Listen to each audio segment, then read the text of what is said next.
स्वागत है हमारे लखनऊ मंच न्यूज 24/7 हिंदी समाचार पत्र एवं न्यूज चैनल में। सही खबर, सच्ची खबर। कृपया सब्सक्राइब, लाइक, शेयर, कमेंट जरूर करें। देखिए, जिस तरीके से संसद भवन पे इस समय हंगामा चल रहा है, उसके बारे में आप क्या कहना चाहते हैं?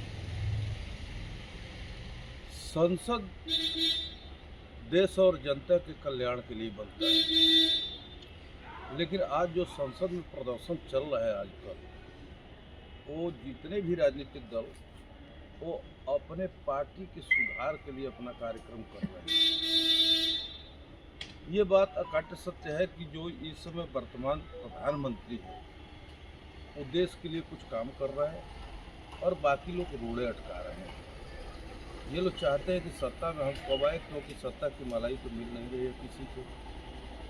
आज जिस तरह से देश की जनता जागी है और देश को प्रगति पर लाने के लिए जिस तरह से कार्यक्रम चल रहा है वो तो बधाई का पात्र है, लेकिन कल की घटना जो है बहुत ही दुखद और इसकी मैं भर्त्सना करता हूँ, निंदा करता हूँ और राष्ट्रपति महोदय से ये मांग करता हूँ कि ये देश का पैसा है और 1 घंटा के लिए जब यहाँ पर 2.5 लाख रुपये खर्च होता है, 1 दिन के लिए 1.5 करोड़ से ज़्यादा खर्चा होता है, ये जनता का पैसा है और इसका मजाक उड़ाया जा रहा है, तो क्यों न इसका निष्पक्ष एजेंसी से जांच कराते हुए जिस सांसद की गलती है, जिसके चलते सदन स्थगित होता है, उनके वेतन से काटा जाए। अब जनता ये मजाक बर्दाश्त नहीं करना चाह रही। दूसरी बात, अंबेडकर के नाम पर जिस तरह से राजनीति लोग चमका रहे हैं, शायद जो पार्टी आज प्रदर्शन कर रही है, गृह मंत्री ने बाबा साहब अंबेडकर का अपमान किया। मैं ज़्यादा न कह कर के एक ही बात कहूँगा कि जो 2006 से लेकर के 2012 तक NCERT के बुक में जो घोघा पर बैठा करके जो देहात में वो गड्ढे वगैरह के किनारे जो घेघा रहता है उस पर बैठा करके जो चित्र और नेहरू को, भीमराव अंबेडकर को कोड़ा मारते हुए प्रदर्शित किया गया है, वही बच्चों को पढ़ाया गया 2006 से 2012 तक। किसकी सत्ता थी? कांग्रेस की सत्ता थी। और जहाँ तक राहुल गांधी का प्रश्न है, इन पर तो नाना प्रकार के आरोप लगा है। पता नहीं ये कब तक जो है LOP बन करके लोकसभा विपक्ष का नेता बन करके काम करेंगे। ये विदेशी जासूस के तौर पर भारत को खोखला कर रहे हैं और मैं सरकार को ये कहूँगा कि जिस तरह से इनको आप छूट दे रहे हैं, ये देश के हित में नहीं है। जनता आपसे बहुत उम्मीद अपेक्षा थी कि आप जो है ऐसे लोगों पर कार्रवाई करेंगे जो कि दोहरी नागरिकता के आधार पर देश को खोखला कर रहे हैं और देश विरोधी गतिविधि में शामिल है। जब संसद भवन चलता है तो वहाँ पर तो जो देश के जो समस्याएं हैं उस पर लोग ना आकर के सिर्फ सत्ता के अलग बात करते हैं, जैसे कि कोई काम ना करना किसी भी तरीके का, जैसे कि तब उस समय मुद्दा कोई नहीं होता है। सिर्फ सत्ता का क्या मायने रखा जाए कि जो संसद भवन चलाने से क्या फ़ायदा होता है? मैं थोड़ी सी आपको इस मुद्दे से पीछे ले जाना चाहता हूँ। आज हमारे देश के नेताओं को लानत है कि जो कि उस बात को नहीं उठाते हैं, या तो उनके संज्ञान में नहीं है, अगर है तो क्यों नहीं उठाते हैं। दुख इस बात का है, जब दस्तावेजों के आधार पर ये क्लियर हो गया है कि 4 जुलाई 1947 को ब्रिटेन की संसद में एक रेजोल्यूशन पास होता है कि इंडिया को डिवाइड करो, एक का नाम पाकिस्तान और एक का नाम इंडिया रखा गया। जो 15 अगस्त 1947 को हम आज़ादी की बात करते हैं, आज तक उसका दस्तावेज जनता के बीच में नहीं आया कि क्या हुआ क्या नहीं हुआ। लेकिन ये यथार्थ सत्य है कि 4 जुलाई 1947 को इंडिया का डिवाइड हुआ, भारत का नहीं हुआ। भारत गुलाम हुआ था, इंडिया नहीं गुलाम हुआ था। इंडिया स्वतंत्र था, अंग्रेजों के द्वारा बनाया गया।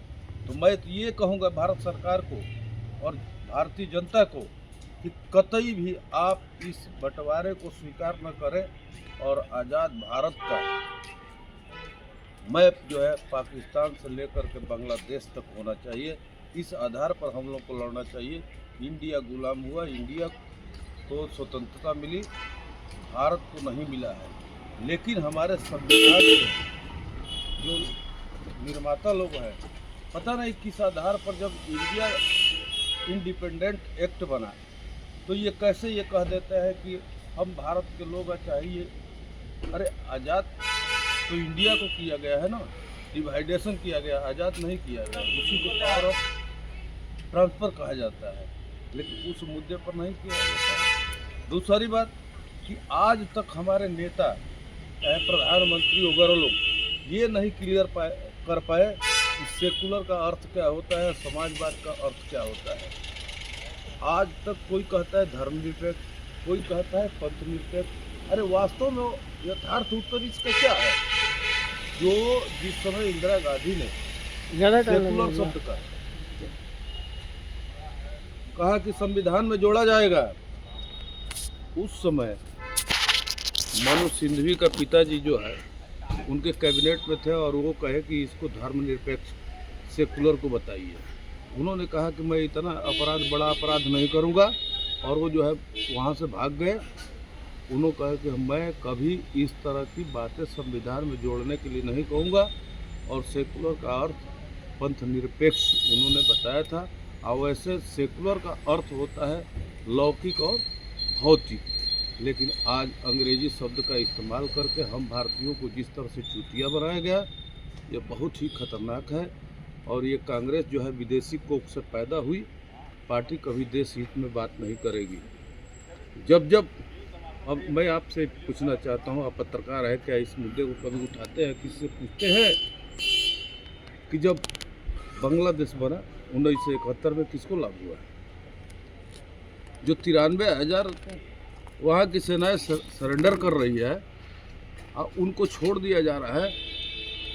और जम्मू कश्मीर चाहे तो उसी दिन जो है पाक अधिकृत कश्मीर जो है हमारा आज़ाद हो गया रहता, लेकिन बिना कुछ किए स्वतंत्र छोड़ दिया गया। और हमारे जो सैनिक बंद थे आज भी जेलों में सड़ रहे हैं, उन पर कोई कार्रवाई नहीं हो रहा। दूसरी बात, उतना ही नहीं, लेकिन बांग्लादेशी रिफ्यूजियों को शरणार्थी बना करके यहाँ पर आज हमारे सामने जो सरदर्द है, यही इंदिरा की देर है। मैं कैसे कहूँ कि ये आयरन लेडी थी, चाहे भारत के पक्ष में इन्होंने काम किया, भारत के पक्ष में काम नहीं किया। ये लोग जो है अमेरिका और यूरोप के इशारे पर भारत को कमज़ोर करने का प्रयास किया और भारत को बेचने का प्रयास किया। मानसरोवर वगैरह इन्हीं लोगों का देन है। जिस तरह से लंका में जो द्वीप दिया गया वहाँ के महारानी को दोस्ती में, ये भी इन्हीं लोगों का देन है, जो कि आज हम भुगत रहे हैं। तो कहने का तात्पर्य ये है कि जो संसद में जो कार्य हो रहा है, ये केवल अपने गलती को छुपाने के लिए। हमारे भोजपुरी में एक कहावत है कि लजाई लइका ढोढ़ी टोए, वही हाल है। कांग्रेस जो अपना अस्तित्व बचा रही है, हालांकि इसके पास कोई मुद्दा नहीं है। मैं इन्हीं शब्दों के साथ अपनी बाड़ी को विराम देता हूँ और पुनः जो है राष्ट्रपति से ये मांग करता हूँ कि सदन को निर्विवाद रूप से चलने के लिए कोई कानून बनाए, और जो गलती करते हैं सदन को स्थगित कराने का काम करते हैं केवल अपने अस्तित्व पर, उनको जुर्माना करना चाहिए। और ये देश का पैसा है, किसी की बाप की बपौती नहीं है। और जनता के हित में काम करो, और नहीं तो जनता से ही मैं अनुरोध करवाऊंगा कि ऐसे गुंडे लफाजी लोगों को कभी सदन में भेजने का काम न करें। इन पर रोक लगा देना चाहिए कि ये कभी चुनाव न लड़े।